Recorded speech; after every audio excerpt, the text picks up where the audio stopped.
Les bonnes pratiques, c'est de trouver un côté, et c'est ce que j'essaie de faire moi, de trouver un côté ludique à la prospection. Effectivement, mon job, c'est de faire apparaître les clients et disparaître les objections. Bon, je dis, celui qui prospecte, il a tout à gagner. En fait, le chasseur, il a tout à gagner, l'éleveur, il a tout à perdre. Le commercial, c'est quand même l'élément le plus important dans une boîte, hein. Voilà, faut être rationnel sur les outils. Mais dès qu'un outil fait gagner du temps, bingo, hein. Bienvenue sur le podcast de We Are Sales by DCS. Je suis Pierre-Michel, cofondateur de l'agence Dreamcatcher Sales, agence experte en business développement. Nous partons ensemble à la rencontre de personnalités inspirantes de la vente, entrepreneurs, directeurs commerciaux et aujourd'hui formateurs d'équipes sales. Nous vous partagerons leurs histoires et tips pour mieux explorer cet écosystème et vous rappeler que nous faisons un des plus beaux métiers du monde, celui de remettre l'humain au cœur des affaires. Aujourd'hui, j'ai le plaisir de recevoir Jean-Pascal Mollet, formateur depuis 10 ans d'équipe Sales et qui revendique 12 000 commerciaux formés. Et c'est pas tout, parce qu'il est aussi Jean-Pascal, auteur d'un livre Success Stories chez les Sales, auteur du livre Comment tout vendre et comment se vendre. Plein de belles promesses aujourd'hui. Jean-Pascal, ravi de te recevoir dans nos bureaux. Eh bien, merci pour l'invitation, hein. Écoute, je suis ravi de partager avec toi en tous les cas. Top. Est-ce que déjà tu peux, pour nos auditeurs, rapidement te présenter? Qui es-tu, Jean-Pascal? Qui tu viens? C'était quoi ton parcours? Et comment ça se fait que tu sois aujourd'hui formateur sales? Et enfin, c'est quoi être formateur sales au quotidien? Ok. Alors un jour, moi j'ai un client qui m'a dit que j'étais un magicien. Et j'ai gardé cette image parce que effectivement, mon job, c'est de faire apparaître les clients et disparaître les objections. Alors je fais ça depuis 18 ans. Je te dis 10 ans tout à l'heure, non mais 18 ans. J'ai créé en janvier 2006 mon cabinet qui s'appelle Coach de Vente Conseil. Et oui, j'accompagne tous les forces commerciales de ce pays et dans tous les univers, B2B, B2C. Avant de faire ce métier-là, moi j'ai commencé chez Darty, j'étais vendeur et chef des ventes. Après, je travaillais chez L'Oréal, hein, comme cobaye, comme tu peux le constater. Dans tous les cas, comme commercial. Et après, j'étais compte clé, donc je m'occupais de Cora et d'Auchan. J'ai fait la même chose chez Kenwood, une vieille marque d'IFI d'autoradio, où j'encadrais aussi 6 commerciaux. Et j'étais avec un groupe Vivarte, donc anciennement groupe André, sur la marque Liberto, sur le développement et d'un réseau de boutiques et sur la création de ce réseau. Et en janvier 2006, une rencontre a fait que je me suis lancé dans la formation commerciale, d'abord en sous-traitance, et puis après, la création de mon cabinet très rapidement. Et je fais ça depuis 18 ans, parce que la vente, je fais ça depuis que j'ai l'âge de 8 ans. Et donc, c'est ma vie, c'est une vraie passion. Et j'adore partager ça avec les commerciaux aujourd'hui. Entre pratiquer la vente et la transmettre, pourquoi tu as fait ce choix justement de plus avoir cette adrénaline du closing et du variable aussi d'ailleurs qui va avec, parce que Oui. très souvent il est sympathique. Je pratique toujours, puisque quand tu crées ton cabinet de formation, et moi je suis un artisan, hein, donc c'est-à-dire que je fais tout, hein, je fais le marketing, je vends, et ça fait partie de mes arguments, hein. Quand j'ai un prospect en face de moi, je lui dis, c'est moi qui vous vends, mais c'est moi qui anime derrière, donc je continue à vendre et je continue à avoir cette adrénaline, parce que effectivement, quand j'ai pas de vente, j'ai pas de chiffre d'affaires. Donc non, ça continue. Et en fait, moi j'ai fait une école de vente, on en parlait tout à l'heure, mais à la Chambre de commerce de Lille. Et j'avais beaucoup de professionnels qui venaient partager leur passion. Et je m'étais dit dans un coin de ma tête, tiens, un jour j'aimerais bien faire ça. Et voilà, un parcours a fait que j'ai choisi ce métier et j'adore faire ça. Alors aujourd'hui, c'est quoi tes formations les plus populaires du moment? C'est quoi les best-sellers? Qu'est-ce qui t'est demandé ces derniers mois le plus par les boîtes? Tout à l'heure, tu disais que Dreamcatcher Sales, c'est aussi l'humain au cœur de la vente. Et pour moi, c'est aussi la chose la plus importante. Donc, une des formations que je vends le plus, c'est la formation sur le disque. Donc, la stratégie des couleurs ou la méthode disque qui permet de comprendre qui on a en face de soi, qui on est pour pouvoir faire que ça matche le mieux possible parce que ton client, il t'achète toi avant d'acheter quoi que ce soit et que si tu n'achètes pas toi, il n'achètera rien. Donc ça fait partie des choses que je partage très régulièrement et sur les réseaux sociaux et en formation. Et après, mes sujets, c'est LinkedIn, hein. Je fais des formations sur LinkedIn, sur la prospection, sur la vente et sur la négo. C'est mes principaux sujets et sur le coaching commercial. Et là, par rapport à tout le benchmark que tu as fait ces dernières années, est-ce que tu as senti des évolutions justement sur la montée en compétences des équipes sales en règle générale dans les boîtes, ou tu penses que le niveau a plutôt stagné? Malheureusement, je ne sens pas une réelle montée en compétences des équipes sales. Après, il y a toujours des cas particuliers, mais globalement, on va les mettre en formation 2 jours, 3 jours, 4 jours. Puis après, il y a des choses qui risquent d'être assez vite oubliées. C'est-à-dire qu'il n'y a pas suffisamment de suivi et d'accompagnement au quotidien. C'est-à-dire qu'on met des managers commerciaux, mais rarement on leur donne cette posture de coaching et d'accompagnement et de débrief de vente, etc. Donc c'est ça qui est dommage, c'est que c'est comme tout, hein, une formation c'est un point de départ, mais il faut faire vivre ça. Comment tu différencies la formation et le coaching? Tu es une boîte, tu repères effectivement des difficultés dans l'équipe sales ou une volonté de monter en compétences pour faire de la croissance. Pourquoi passer par de la formation et ou pourquoi passer par du coaching? C'est quoi la différence? C'est quoi les enjeux? Alors c'est complémentaire, hein, c'est-à-dire que la formation, on va partager ensemble les bonnes pratiques, les tips, les astuces pour bah, se faciliter la vie. Puis après, le coaching, c'est un petit peu plus en individuel, de dire, bah tiens, on va débriefer une vente. La chance qu'on a, entre guillemets, c'est qu'on a eu le Covid et que maintenant, on a des enregistrements d'entretiens commerciaux qui sont des vrais entretiens, hein. Ça change des sketchs de vente qu'on pouvait faire dans une salle. Donc c'est de débriefer ça et là plutôt en individuel. Donc pour moi la formation elle est plus en mode collectif, on partage ensemble et on vit ça ensemble avec les méthodes. Et le coaching après ce sera plutôt individuel. Toi, tu préfères quoi? Faire des formations ou du coaching? C'est quoi le plus grand besoin aujourd'hui dans les équipes? Bah, les équipes ont besoin des deux. Et moi ce qui me plaît c'est de faire les deux. C'est justement de pouvoir, en tous les cas dans mes propositions, je fais souvent formation puis après je propose un coaching individuel sur 3 mois, sur 6 mois, sur un an et avec des points de rencontre réguliers. Ok. Est-ce que c'est le rôle des managers ou du DIRCO de faire des formations justement ou mieux vaut faire appel à quelqu'un d'externe? Alors pour moi c'est pas le rôle des managers de faire de la formation. En revanche c'est leur rôle de faire du coaching. Et c'est pour ça que moi, dans mes formations, je propose toujours d'accompagner les managers sur cette dimension-là. Bah, déjà, souvent dans les boîtes, on a fait évoluer quelqu'un en tant que manager, mais on ne lui a pas fait de formation de management, parce qu'il était bon dans son métier. C'est un bon commercial, donc on le fait évoluer. Mais alors que c'est un nouveau métier, et c'est un autre métier. Et notamment cette dimension de coaching, de je questionne, je sais débriefer, je sais faire un feedback. Bah, il y a aussi des méthodes et ça s'apprend. Donc, moi, je l'ai fait aussi, monter en compétence sur le sujet pour qu'après, il soit autonome. Si on se fait un refocus sur les sales, d'après toi, par rapport aux formations que tu fais, c'est quoi l'étape du cycle de vente qui est aujourd'hui la moins bien maîtrisée et à l'inverse, celle qui est généralement le mieux maîtrisée? Bon, comme tu disais, hein, 12 000 commerciaux formés, ça permet quand même d'avoir un beau benchmark. Mais c'est la découverte client, enfin, c'est le questionnement. On sait qu'il faut savoir poser les bonnes questions, poser des questions ouvertes, poser des questions motivationnelles, sortir de soi, être centré client. C'est ça la grande difficulté en fait. S'intéresser à l'autre, c'est une zone d'effort. Et à l'inverse, la zone de confort, souvent, c'est la compétence technique ou la connaissance produit. Et c'est là le problème, c'est que l'être humain préfère être en zone de confort plutôt qu'en zone d'effort. Et donc, on a tendance à être plus centré sur notre produit et sur notre offre qu'être centré sur l'autre, hein. Ah, c'est marrant, j'aurais pas dit ça instinctivement sur l'étape du cycle de vente la moins bien maîtrisée, surtout qu'aujourd'hui il y a beaucoup de méthodes qui accompagnent les sales, Medic, Spice, Gantt, etc. Malgré tout, c'est trop suivi comme une machine, il n'y a pas suffisamment d'implication intuitu personnel. Bah, c'est que il y a quand même encore beaucoup de découvertes en mode question fermée et qui peuvent des fois un peu énerver l'interlocuteur parce que oui, non, oui, non. Donc vraiment travailler sur ce questionnement ouvert, sur ces questions de motivation, qu'est-ce qui est important pour vous? Voilà, on imagine, on bosse ensemble, on se revoit dans 3 mois, 6 mois, qu'est-ce qui vous fera dire que vous avez fait le bon choix aujourd'hui? C'est pas des questions qui sont très naturelles, c'est même pas naturel, c'est qu'il faut les apprendre. Et vraiment, moi je vois un déficit là-dessus, et puis je pose une question et j'argumente juste derrière, j'appelle ça faire l'essuie-glace. Non, c'est vraiment, il faut que je finisse ma découverte pour passer, voilà, c'est bien segmenté. Et moi, je vois un gros travail là-dessus, en tous les cas, même s'il y a de la méthode.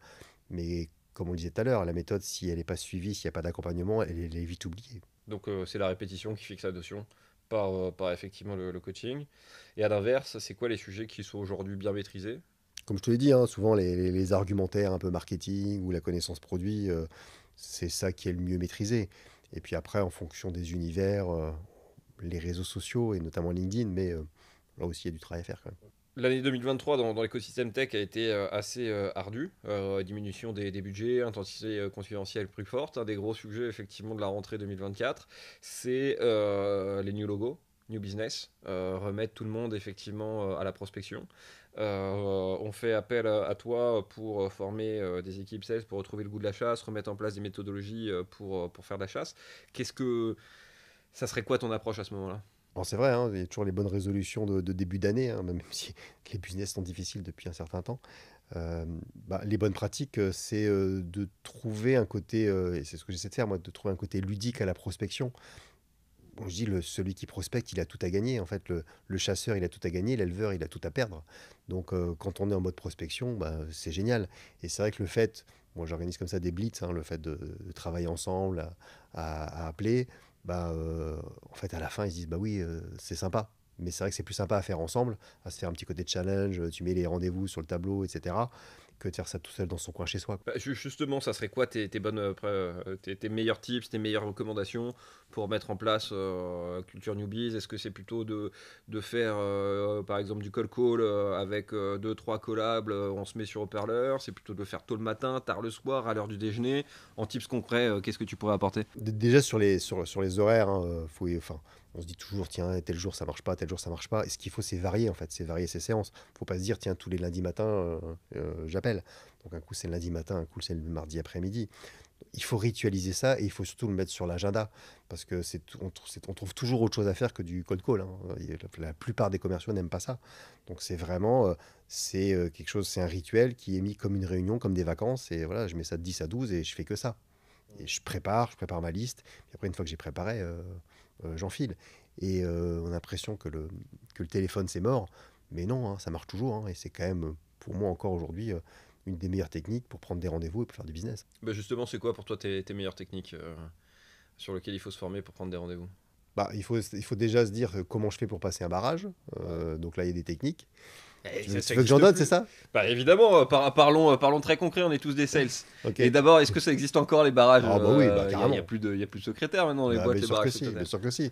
C'est parce que toi, c'est vrai que tu es peut-être un peu focalisé sur un univers parisien, tech, etc., Ah, hein. ça y est, on commence à Non, se non, charrier. Oui, non, exactement, non, on tire mais, le non, non, mais business, je te etc. rassure, moi je vais partout en France et il y a Ouais, encore plein d'assistants de partout et dans plein de business. ok. Et quand tu fais une session de call, tu te rends compte qu'il y a encore, voilà, Ok, il y a encore encore beaucoup, des beaucoup. zéros qui traînent. Voilà.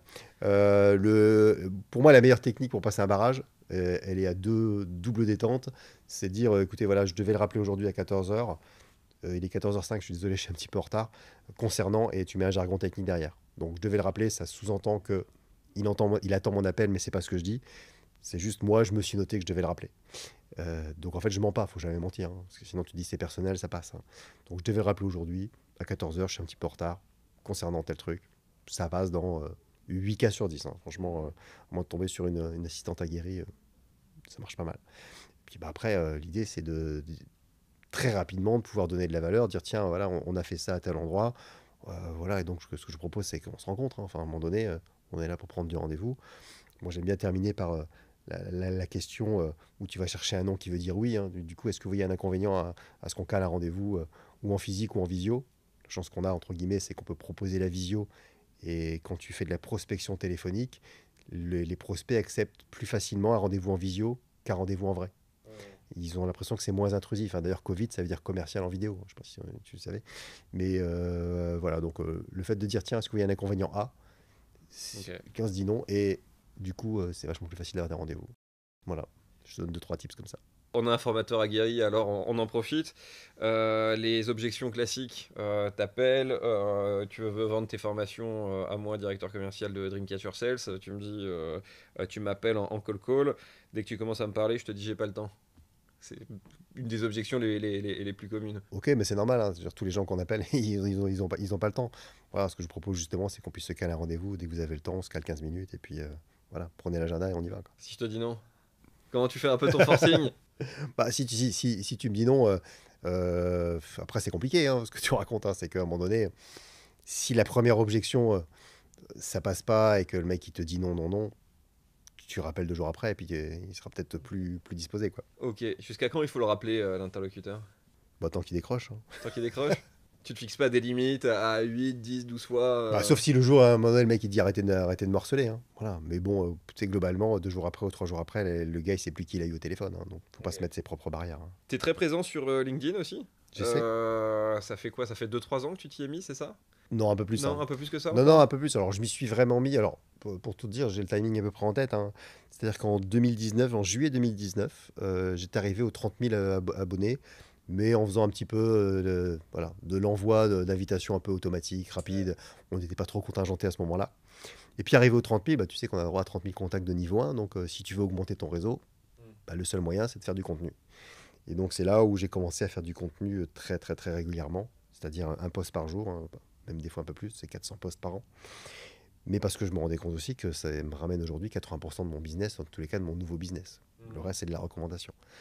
Donc, si je continue, c'est parce que ça me ramène mes nouveaux clients, quoi. Et ça, tu penses qu'aujourd'hui, les sales dans les boîtes doivent faire du personal branding? Évidemment, c'est ce que je leur dis d'ailleurs, hein. Quand je fais des formations LinkedIn, je dis tout ce que vous faites pour votre boîte, mais vous faites déjà pour vous. C'est-à-dire qu'aujourd'hui, tu es dans telle boîte, demain, tu es peut-être dans une autre, mais ce que tu auras fait sur LinkedIn, ce que tu auras bâti, bah, c'est pour toi. C'est ton profil personnel, c'est pas le profil de l'entreprise. Donc, évidemment, sois actif et un beau profil, un profil qui soit vendeur. Moi, j'aide. Alors, je sais pas mon métier de faire du recrutement, j'en fais un petit peu parce que j'aide certains clients, mais plutôt en fin de process. Mais je vais toujours avoir le profil LinkedIn. Si je vois que le gars il est pas actif, qu'il a 200 contacts, qu'il a pas de bannière, qu'il réagit jamais, qu'il commande pas, bon, entre un qui sera un peu plus actif, je vais déjà aller un peu plus loin avec lui, quoi. Ça fait partie des outils aujourd'hui des commerciaux et en B2B et même en B2C sur certains business, hein. Donc c'est incontournable aujourd'hui. Et c'est quoi à peu près la vélocité qu'il doit avoir? Parce qu'on demande beaucoup de choses aux sales aujourd'hui, hein, de faire leur personal branding, de gérer les mails d'automation, de faire leur scrapping, de faire leur fichier de prospection, de faire les calls, de faire la relance, de faire de l'admin, de jongler entre 5, 6, 7, 8 SaaS différents, de faire leur réécoute sur Gong ou sur Mojo. Et donc en fait, ils courent toujours après le temps. Donc il faut qu'ils accordent combien de temps pour ce branding par jour ou par semaine? Tu sais, il faut toujours se dire, c'est combien ça me coûte, et là en termes de temps, et qu'est-ce que ça me rapporte. C'est comme une session de call. Euh, c'est déjà si je suis capable de 2 fois par semaine publier du contenu, aller commenter voilà, des cibles qui m'intéressent, me montrer, être visible. Bon, déjà, si je fais allez, 1 heure par jour, mais 1 heure c'est segmenté, c'est allez, je prends un quart d'heure, je vais commenter à droite à gauche.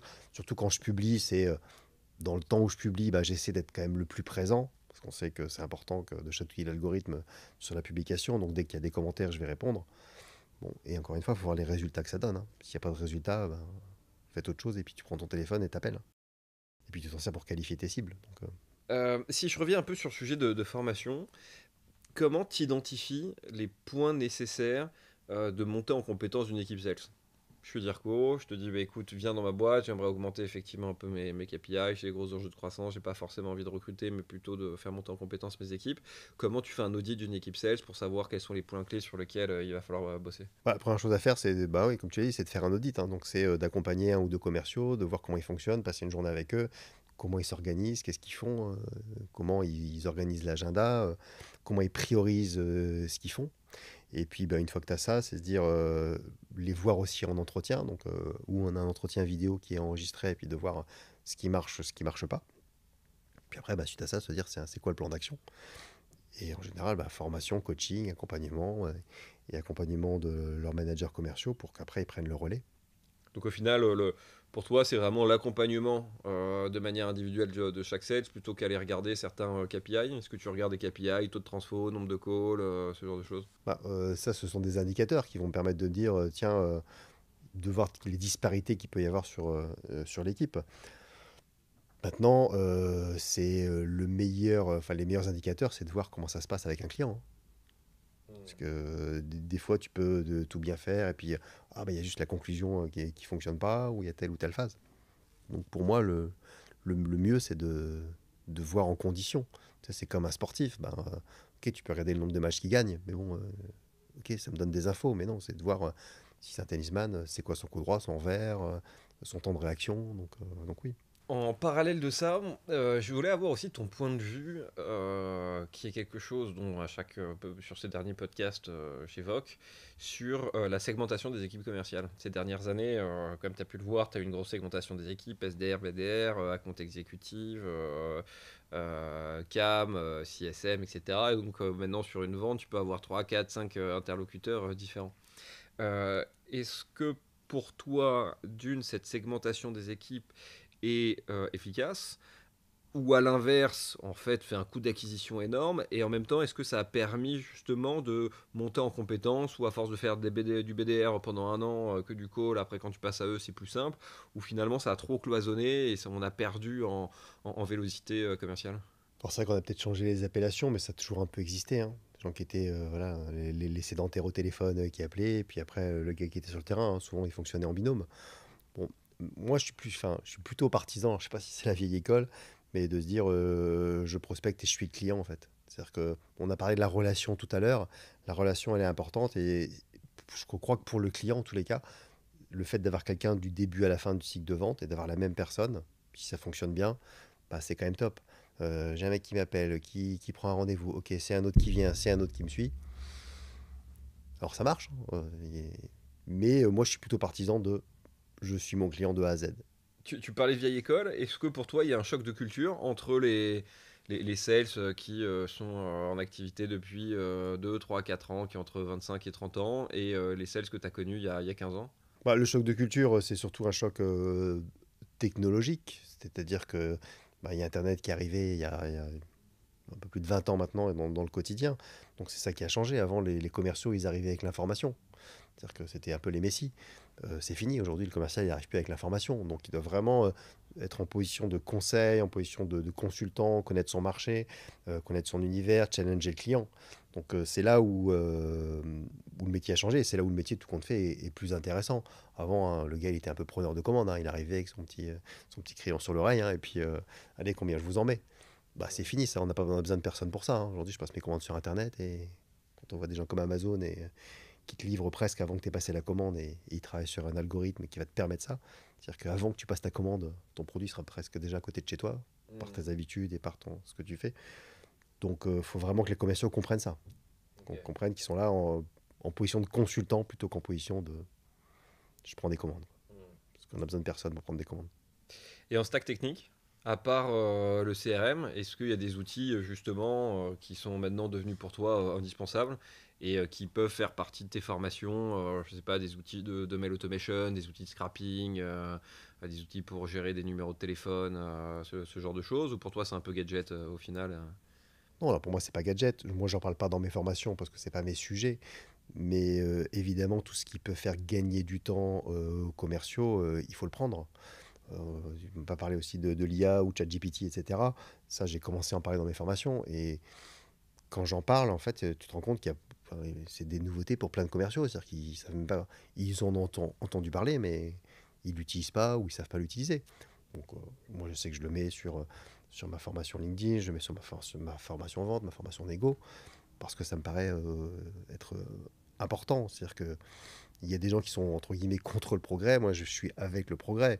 Tu vois, bon, je suis très présent sur LinkedIn. Bah, on n'est pas tant que ça dans mon métier, être aussi présent et avoir compris l'importance de ça. Donc, moi, j'ai 56 ans, pas tout jeune, mais j'essaie d'être quand même toujours dans la tendance et dans ce qui se passe.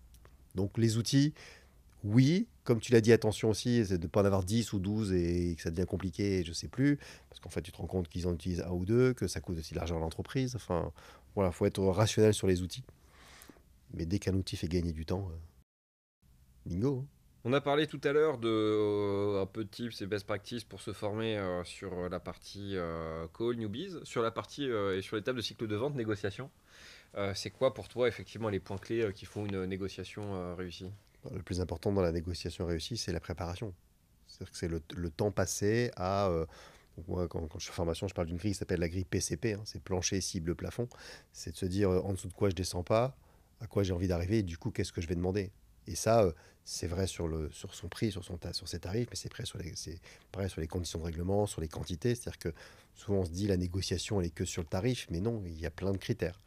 Et le fait d'avoir déjà préparé ça, et surtout de l'avoir pas préparé dans sa tête, mais de l'avoir écrit, euh, bah, ça aide déjà vachement. Hein, faut savoir où on va et comment on y va. Donc pour moi, c'est certainement le point le plus important dans la négociation, c'est la préparation. Et donc un rendez-vous d'1h30 doit se préparer au minimum 1h30. Non, je suis pas persuadé. Non, non, je suis pas persuadé qu'il faut mettre le même temps, hein. Si tu es habitué à préparer tes rendez-vous, non, tu mets pas le même temps. Parce que tu as des routines et tu sais comment faire. Donc ta grille PCP, oui, tu vas chercher les informations. Tu regardes bien les informations sur le client, mais si c'est une négo, c'est que tu l'as déjà eu, donc tu as déjà plein d'informations. Donc tu sais ce que tu peux lâcher, tu sais ce que tu vas demander. Donc non, je pense pas. Est-ce que tu penses qu'on peut former tout le monde à devenir un bon sales dans le B2B? C'est marrant, ça me fait penser à un échange avec ma femme qui pense que non. Mais non, moi je pense que oui. Après, c'est comme dans le sport, il y en a qui ont des facilités sur le relationnel, pour mettre en place des choses plus que d'autres. Mais oui, pour moi, à partir du moment où il y a des techniques et des méthodes, après, c'est le suivi, c'est l'envie de mettre en place ces méthodes, c'est être persuadé que ces méthodes, elles vont me faciliter la vie. Mais les méthodes, elles sont là pour se donner du confort dans son quotidien. Et, et j'insiste là-dessus, c'est qu'aujourd'hui, on sait tous courir. Maintenant, si on t'explique comment courir, comment respirer, comment gérer l'effort, tu as une période d'inconfort, mais au bout d'un certain temps, tu vas courir plus longtemps et moins te fatiguer. Bah, les méthodes et les techniques, elles sont là pour ça. Et justement, c'est quoi pour toi les principales qualités d'un bon sales? Bon, là, je crois que la résilience, c'est important quand même, hein, parce que bah, tu te prends des portes. Quand tu téléphones et puis que tu as fait 10 calls et que tu as zéro rendez-vous, c'est difficile. Quand tu fais un mois où c'est plus difficile et puis tu t'attendais à avoir un gros marché et tu l'as pas, bah oui, ça va repartir. Donc pour moi, c'est une des qualités principales avec la capacité d'écouter, de poser les bonnes questions, voilà, d'être suffisamment posé, de comprendre comment tu fonctionnes, comment fonctionne l'autre pour pouvoir faire que ça matche le mieux. C'est quoi le meilleur conseil sales qu'on t'ait déjà donné jusqu'à présent? Ça peut être en début de carrière ou récemment. Le meilleur conseil de sales, c'est le plus important, c'est ton client. À tout prix? Ça paraît basique, hein. Moi, j'ai transformé ça en occupe-toi de tes produits et tes clients partiront, et occupe-toi de tes clients et tes produits partiront. C'est-à-dire que c'est ça le plus important. Et se centrer client, et c'est difficile en fait. Et tu as une anecdote d'une vente que tu as réalisée ou d'un sales que tu as accompagné qui t'a particulièrement marqué? Oui, alors j'en ai pas mal, mais alors, après des anecdotes, tu parlais de négociation et d'acheteurs. Bah, moi, j'étais devenu pote avec un acheteur de chez Cora, par exemple. Et puis les négociations, c'était bah, ton chef, il te demande combien. Et puis bah, il me demande ça et ça. Bah, ok, donc si je te mets ça sur la facture ou ça sur les conditions de règlement, ça marche, hein. Bah oui, moi, il me demande 5% sur facture et 3% en RFA, hein, enfin, ou en BFA. Bah ouais, bon, on y va, tiens, je te note ça. Et en fait, il faut se rendre compte que les acheteurs, ils ont des enjeux, mais le gars qui est au-dessus, il connaît pas forcément tous les tarifs, toutes les conditions. Il faut juste que l'acheteur, faut qu'on se dise que l'acheteur, il doit se justifier le fait d'être là. Le commercial, bah lui, il est payé à la com et puis à la marge qu'il réalise, en fonction des conditions de règlement, enfin des conditions de prime. L'acheteur, il est payé par rapport à ce qu'il fait gagner à sa boîte, donc il faut qu'il justifie ça. Donc, et c'est ce que je dis dans mes formations négo, c'est je dis à un moment donné, demandez des fois à votre interlocuteur, voilà, sur quoi il est challengé et quand ce qu'on lui demande. Bah, des fois, il te le dit. Bah, ok, donc ça veut dire que allons-y, hein. Gagnant-gagnant, hein. Effectivement, pour réussir une vente, il faut bien comprendre les enjeux de son interlocuteur, qui n'est pas forcément d'acheter son offre de produits et services, mais qui, par le fait d'acheter, va avoir aussi derrière d'autres valeurs et d'autres intérêts derrière. Ok, très clair. Tu parlais d'IA tout à l'heure. Est-ce que, avec toutes ces révolutions technologiques dans tous les sens, où on voit que finalement on peut penser que la partie humaine a de moins en moins d'importance. On parle d'inbound marketing, on parle d'IA, on parle d'outbound avec des scénarios de messages génératifs directement par IA. Est-ce que pour toi le métier de sales c'est toujours un métier d'avenir? Oui, oui, bah parce que. T'as pas l'air très convaincu quand tu dis Si, oui, si, si, oui, si. oui. Non, non, mais c'est un métier qui évolue. Bah, si, si, ouais, j'y crois. Si, si, carrément. Parce qu'il y a il y a cet aspect relationnel. Et on se rend compte déjà que dans les entreprises, bah, il y a un retour sur le management. Maintenant, bah, on dit maintenant, vous faites plus de télétravail, vous rentrez, vous revenez. Il y a aussi les directeurs commerciaux qui disent, ben voilà, à un moment donné, il faut aller avoir un peu plus de clients, on arrête les visios et puis on va avoir des clients vrais. Donc oui, moi je crois toujours à cet aspect relationnel parce que l'IA, je crois qu'elle ne sera pas capable un jour, enfin, je sais pas, mais pas capable de créer des émotions. Et les émotions, c'est ce qui fait souvent la différence. Donc non, moi je crois que le métier, il est toujours, il a de l'avenir, bah, parce que le commercial, c'est quand même l'élément le plus important dans une boîte, hein. Si tu as un super produit mais que tu sais pas le vendre ou que tu n'as personne pour le vendre, bah, ta boîte, elle dure pas, hein. Donc c'est quand même l'élément le plus important dans une boîte. Il faut Exactement. savoir vendre. Bah non, mais ça fait 20 ans qu'on sait faire des visios et pourtant, à part cette période de Covid et c'est en train d'être effacé, on se déplace toujours autant pour aller voir les clients. Ça fait 50, 60 ans qu'on fait des calls internationales mais qu'on prend toujours l'avion pour aller voir aussi derrière des clients. C'est que l'interaction humaine, c'est la seule chose effectivement qui peut pas être sous-traitée. Et in fine, on vend tous à peu près la même chose, aux mêmes qualités de produits, à peu près au même prix, mais la différence, c'est effectivement la relation qu'on a avec son prestataire qui est représenté par le sales. Voilà comment je vois les choses et sur lequel je m'aligne avec toi. Alors écoute, le temps passe assez vite. Un conseil que tu aimerais donner aux sales qui se lancent? Le conseil, c'est surtout de se dire, tiens, si, enfin, je dois me former et me former tout au long de ma vie et tout au long de ma carrière. Là, j'étais dans une formation aujourd'hui où j'ai des commerciaux qui ont 55, 57 ans et ils m'ont dit, bah oui, on a appris des trucs aujourd'hui. Et parce que c'est peut-être des choses qu'on avait vues avant, mais qu'on oublie. Donc il faut réactiver, il faut être curieux, il faut s'intéresser aux réseaux sociaux, bien évidemment. Il faut s'intéresser aux nouvelles technologies. Il ne faut pas se dire, il faut pas aller contre, faut aller avec, il faut aller dans le sens de l'histoire. Si tu te disais il y a 20 ans, bah non, voilà, j'utilise pas Internet, bah non, c'est pas possible. Les gens qui me disent, bah, LinkedIn, ça sert à rien, je dis, bah non, t'as rien compris. Enfin, alors on peut faire du business sans, hein, mais c'est quand même mieux avec, c'est quand même un outil incroyable, hein, quand tu vois que tu as 27 millions de profils en France, 860 000 boîtes, enfin, t'as tout là-dessus, quoi. C'est un truc à ciel ouvert. Bon, si j'avais vu ça il y a 20 ans ou 25 ans, ben, voilà, tu fais des trucs de fou. Et ça commence pas à être un peu bouché, LinkedIn, parce que tout le monde se met à prospecter avec des solutions SaaS qui t'envoient des mails en automatique, tout le monde se met à publier de plus en plus de contenu, donc en termes de reach, c'est de plus en plus difficile. Est-ce que tu ressens ça, toi qui as une longue expérience sur LinkedIn? Bah oui, parce que forcément, hein, les gens se sont rendus compte que LinkedIn, c'était un outil qu'il fallait utiliser. Donc, tu formes tes commerciaux, tu formes ton marketing. Donc, forcément, il y a plus de présence. Et plus il y a de contenu, ben, moins il y a de place. Maintenant, pour ceux qui savent encore faire du bon contenu, il y a de la place. Mais ne serait-ce que pour qualifier ses cibles et avoir des informations sur ce qu'il a fait, comment il fait, sur quoi il interagit et tout, bah, il y a déjà quand même pas mal d'informations. Donc, ça me sert à prendre mon téléphone et dire allez, je contacte. Il n'y a, pas d'autres réseaux pour l'instant que tu as repérés qui peuvent être des réseaux un peu sociaux, professionnels qui seraient amenés effectivement à prendre la place sur le secteur? Comme Twitter, tu as eu un moment et finalement c'est devenu très niché. Ouais, Tu avais Twitter, tu avais LinkedIn, tu avais Viadeo, mais bon, feu Viadeo, mais ça c'est c'est une Viaduc, autre époque. ça s'appelait Viaduc au début. Exactement. Mais non, non, mais bon, pour T'as moi, non. repéré d'autres canaux? Non, là, il y a d'autres canaux quand tu fais du B2C, hein. On sait qu'Instagram, tu fais du business avec, Facebook, tu fais du business avec. Maintenant, en B2B, je vois pas d'autres réseaux sociaux aujourd'hui et qui peut les détrôner, en tous les cas.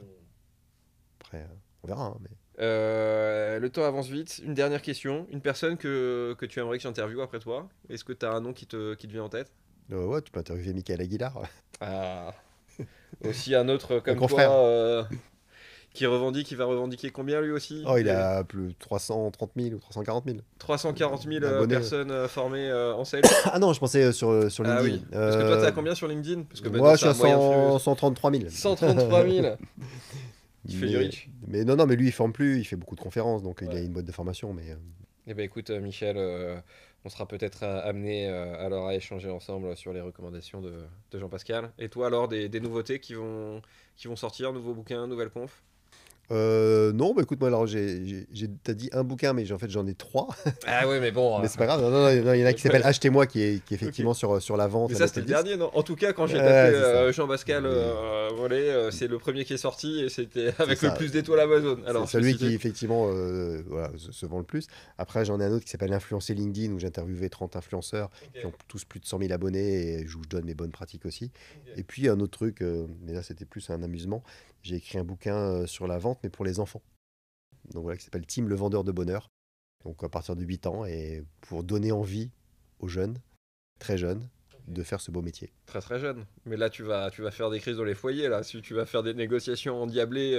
Non, mais c'est juste pour donner envie par rapport aux valeurs de la vente, parce que c'est vrai que tu as rarement des parents qui disent bah, j'aimerais bien que plus tard mon fils soit commercial. Et c'est dommage. Et pourtant, c'est le nerf de la guerre, hein. Une entreprise, elle est faite pour vendre. C'est même dans les statuts, hein. Sinon, on est une fondation, une association. Donc, une entreprise, tout est tourné autour de la vente. On crée un produit pour le vendre, on le market pour le vendre. Et heureusement, effectivement, la vision du métier a bien changé ces dernières années. C'est bien professionnalisé. Moi, je vois quand même dans l'écosystème tech et digital des belles évolutions. Je pense qu'il y a quand même aussi une traction vers le haut. Jean-Pascal, un grand merci pour notre échange. C'était Ben, vraiment merci, un c'était top. plaisir de te recevoir. Je sais en plus que tu étais en formation toute la journée, donc tu as pu passer Ça va. nous voir. J'espère qu'on aura le temps ensemble derrière pour continuer à discuter et que je puisse te soutirer quelques tips qui pourraient être applicables aussi pour mes sales. À tous nos auditeurs, merci encore de nous suivre sur We Are Sales by DCS. N'hésitez pas à nous faire vos recos de thématiques, de sujets, de personnes que vous souhaiterez qu'on interviewe pour qu'on continue notre line-up sur Q2 2024. Bon courage pour cette fin de trimestre, cartonnez vos objectifs, retenons bien les conseils de Jean-Pascal et n'oublions pas aussi, la vente c'est un transfert d'enthousiasme, donc n'oublions pas de prendre plaisir à faire ce qu'on fait tous les jours. À très bientôt. Merci, salut Jean-Pascal. Merci à toi.